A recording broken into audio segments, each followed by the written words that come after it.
like to welcome everybody back to another episode of Buford Pusser, The Other Story. And today we're going to be talking about W.O. Hathcock. Got a special guest. His son Dennis is going to be here to answer some questions. So, Dennis, how are you today? I'm doing great. How are you doing, Mike? I'm doing quite well. Well, let me just start out by saying that I'm sure a lot of people know that W.O. was your dad. What did W.O. stand for, just so everybody knows? William Odell. Okay. Odell. And that was what his dad's name was. But his dad went by Odell. Okay.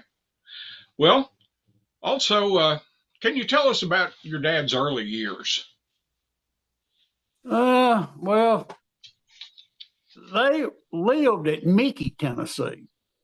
That's where they all came from. There was, I believe, 7 of them. 4 sisters and 3 brothers. Let me ask you this. When did your dad make his way to the state line to actually start working? From what I understand from his sisters and from his mother, my grandmother, he wasn't very old. I'm guessing he was about 16, 17 years old. Had he met your mom by this point? No. Okay. No, my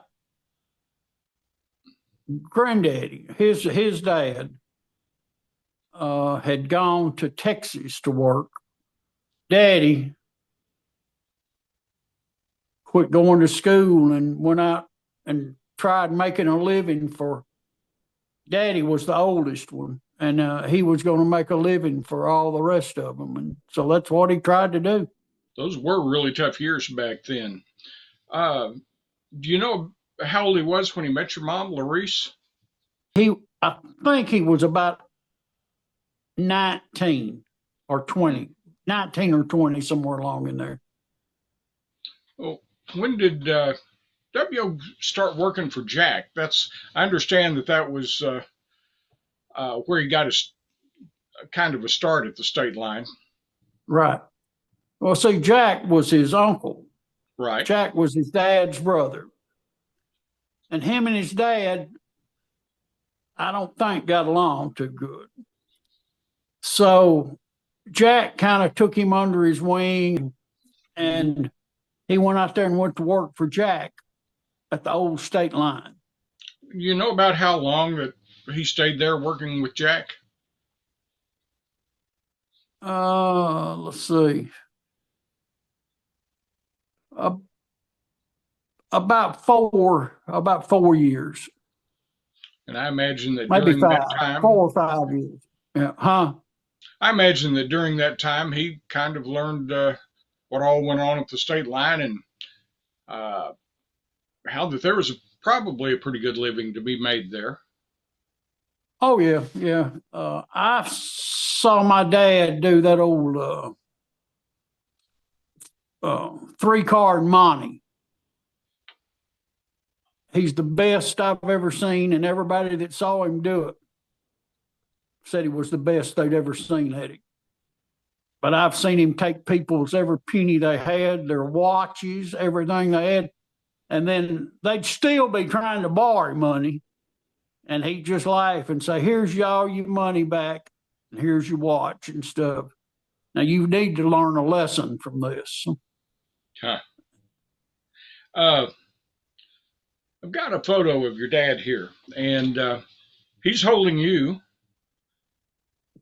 and there's a building in behind you. What is that building? I've asked Mother in that photo, and she said that was the original old state line that's in the background there. The State Line Club. Right, the old original State Line Club. Okay. And, I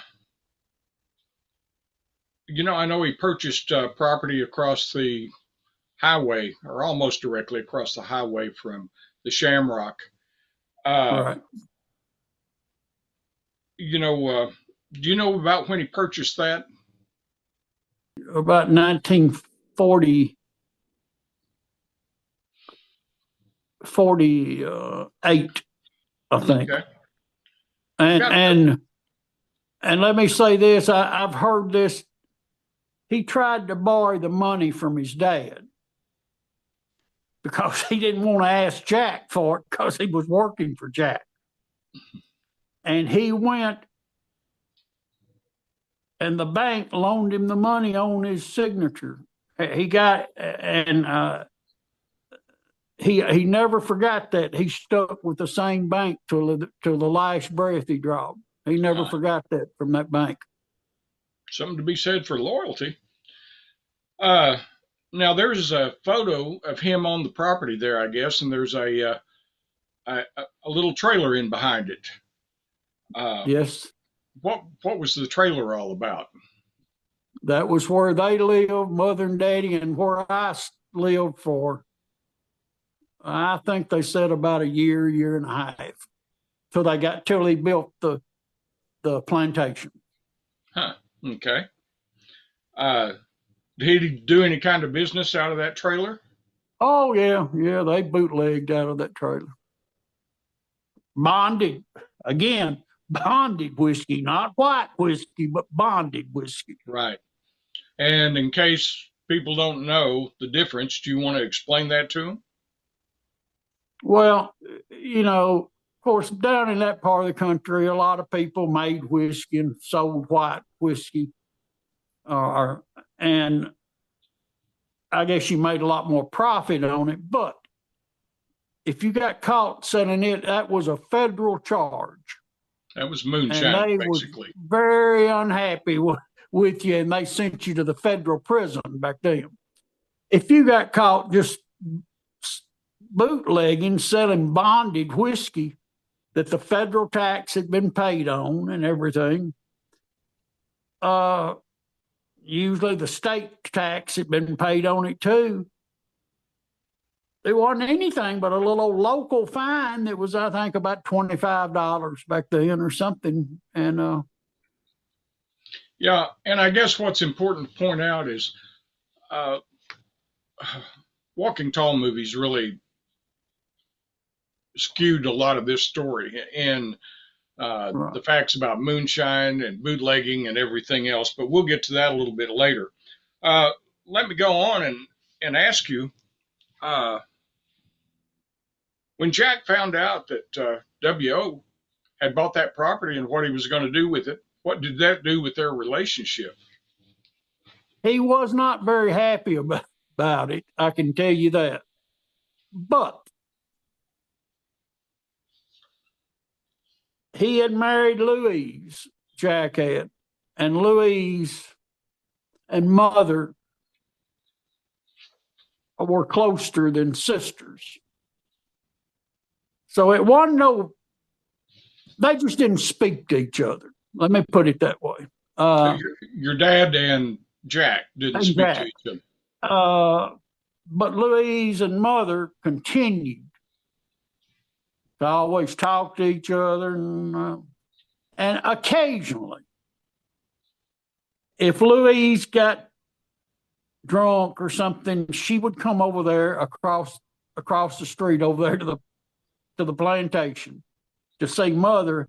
And Jack would call over there, and if he had to, he'd talk on the phone to Daddy and say, "Is Louise over there? Is she drunk? I'm sending somebody over there to get her." That would be the extent of their conversations. So, needless to say, he was upset about having the Yes. plantation right across the street, right across the highway. Louise was bad about. I can remember when I was a kid, she'd come over there sometimes, and she'd be pretty drunk when she'd come in, and I can remember her passing out one time in the bathtub. I mean, she wasn't naked or anything. She had her clothes on, but some Yeah. way she had fell into the bathtub. And Louise, she wasn't fat or anything, but she was a pretty good sized woman. And I remember it was a big deal to get her up out of that bathtub. And Jack sent somebody over there to get her, and they couldn't get her up out of the bathtub. They had to get Daddy back there. They had to get about 3 or 4 guys back there to help get her up out of the bathtub. I remember that. I was there. So. Oh, well, something that people are always curious about, and we've covered many times before, but a lot of the people that are seeing this are probably hearing it for the first time. But tell us about the casino that Walking Tall had in the Plantation Club, which they call the Lucky Spot in the movie. Well, it wasn't quite like Bellagio or anything in Las Vegas. It was more like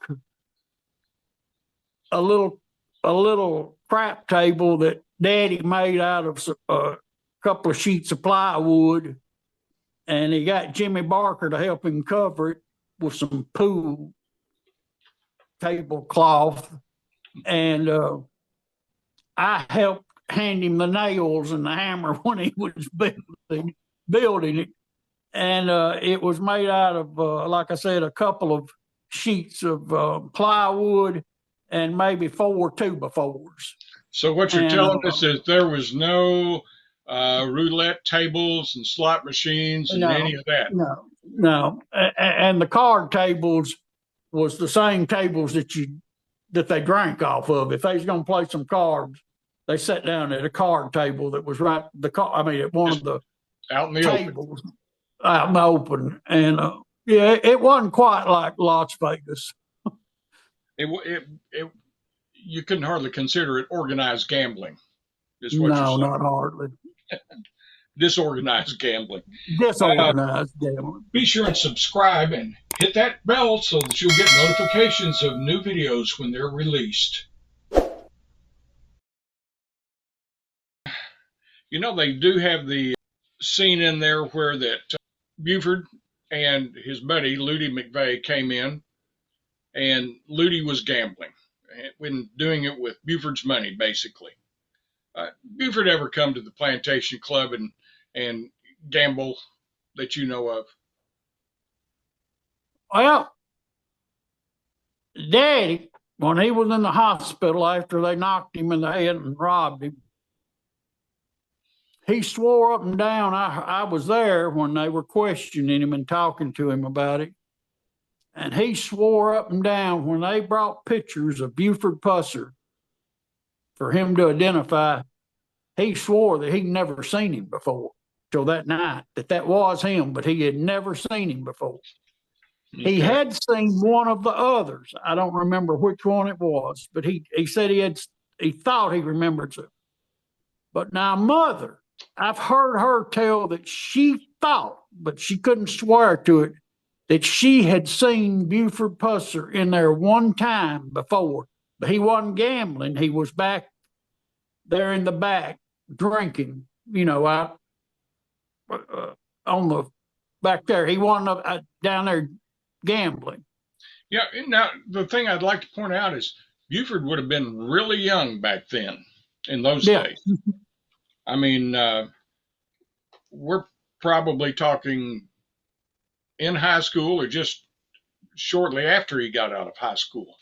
The thing I think about is that Buford graduated high school in 1956. Well, your dad was robbed in February of 1957. So that means that had to be immediately after he got out of the Marines, was discharged for his asthma. So he couldn't have been more than, say, 18 years old at that time. Right. And, but at any rate, Walking Tall had the scene where that, Buford and Ludy are attacked and beat up. Buford's left for dead, and Ludy McVeigh, they claim that they found him out in a river. Of course, there wasn't a Ludy McVeigh. That character didn't exist. And of course, Buford, it appears, was never attacked there. That was just part of the legend that the local historians like to tell. and Well, support. I've challenged some of those people that want to go find a record of it. If he had 196 stitches in his head, 192. they had to be somebody do a lot of sewing. Well, I'd take a. Go just find a record of it, present a record of it, and I'll be the first one to go along with it. Well, then we get to the point where Buford, Jerry Wright, and Marvin King Jr. are accused of going in there in February of 1957, Right. robbing the Plantation Club and almost killing your dad. Right. And of course, we know that happened because he spent 2 weeks in the hospital, and Buford and the two others were later arrested in Chicago, brought back, and they stood trial. And Buford managed to get off because they had played with the time cards up there at Right. the Union Bag Company where all three of them worked, and it made it appear that they didn't have time to make the drive down there and get back in the time frame. But actually, what we've learned is that they had a friend that clocked them out at the end of their shift, and they had already left for the day long before, which gave them plenty Right. of time to get down there, rob the place. And we now have an individual that says that, he was told that when he saw Buford that night, he was told that, don't say anything about seeing us here. So we have Right. that. We know that Buford later ran for sheriff, but by that time, your dad had already shut the place down. And can you explain to everyone why that happened? Well, the reason that Daddy shut the plantation down was it's quite some time before Pusser got elected sheriff in McNairy County. Preacher Wilbanks, his daddy called him. He got elected sheriff, and he was one of the few straight people that was ever sheriff, and he came right out to Daddy, and they had not renewed some of the liquor license down there in Alcorn County, Mississippi, and he told Daddy that he said, Mr. Hathcock said, "Now you're going to have to close this place down." And I think Daddy asked him, said, "Well, do you want some money or what?" He said, "No, I can't be bought. Don't want any money." But he said, I will arrest you now if you keep it open and operate without a license." And I So can remember Daddy talking to Mother about it and said, "Well, I'm going to have to close it. We need to close the place anyway." So that brings us up to another question about Buford is credited by all these YouTubers, podcasters, and local historians and yeah, whomever with cleaning up the state line. Now, you were old enough to know by then what all was going on. Of course, we've talked about your past and how old you were when the ambush happened and all this. Well, can you tell us which establishments that Buford actually closed down that he's credited with? no, and I don't think anybody else can either. Well, I haven't been I able don't to know of find him anybody that closing any can. of them. I And just know of him going down there and taking money. That's all I know. and I know that they can't name anybody that was a major league player down there at the state line that he actually sent to prison either. No. Your dad was one of the last state liners, I guess, alive when I guess it's been about 10 years ago that he passed away. He 12 died in years. 2010. 2010. Okay. It don't seem like 14 years, I guess. 14. Can you Passed. tell us how that he passed, just so the people will know? Daddy wanted to go get a haircut. And mother told him to just wait. And he said, no, I want to get my hair cut today. And it just wasn't very far from the house. And she took him. And when they got back, it had already was started raining. And he went to get out of the car. And she told him to wait, like she always did. And she'd come around there and help him get out. He told her he didn't need her to help him get out. And he went to get out. And when he went to get out, he slipped and fell. His head hit the concrete at the car on the carport there. And she told him, said, I need to call the ambulance. And he said, oh, no, you don't need to call no ambulance. Just help me get in the house.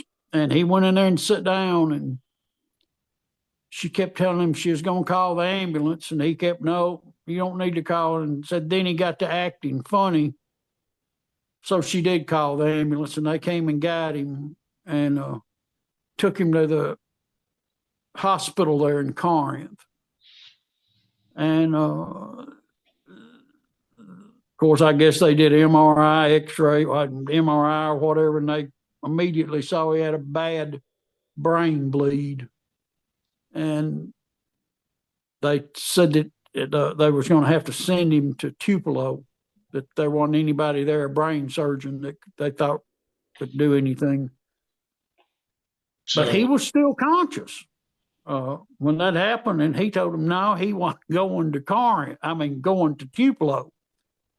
He wanted to go to Memphis.